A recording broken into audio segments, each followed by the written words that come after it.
Now we're finally to the point where we can start our Revit MEP model for the new project. In this particular demo, I'm just going to use one of the out-of-the-box Revit templates.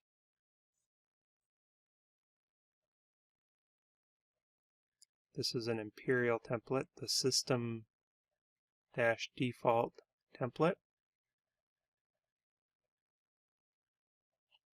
Of course, in your case, you'd use your firm template.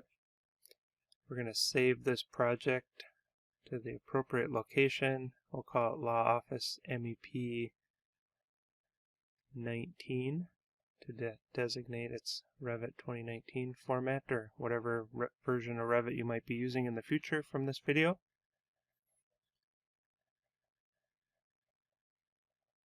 We just linked in the architectural model.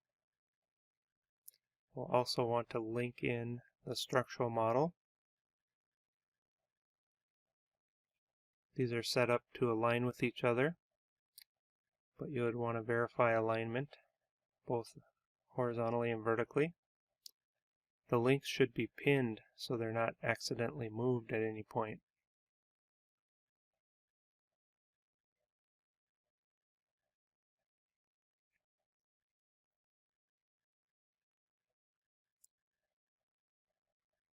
We'll select the architectural model and go to Edit Type and check the Room Bounding option. This will allow us to place spaces within enclosed areas.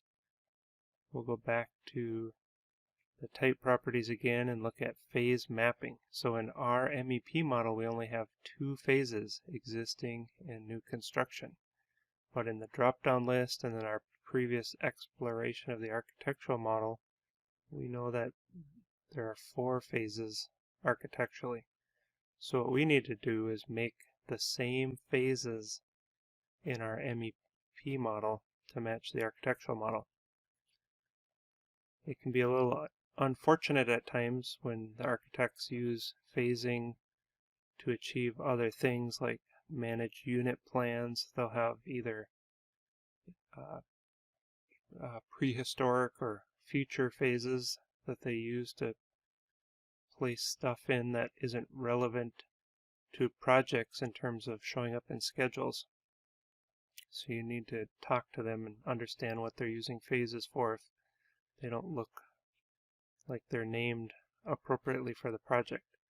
So now that we have enough phases in our model, we can set up the phase mapping properly, and this will cause Revit to show things graphically correct for all the phases between the models. When there's a mismatch in phasing, there can be things showing up that shouldn't, like demoed columns showing up in new construction.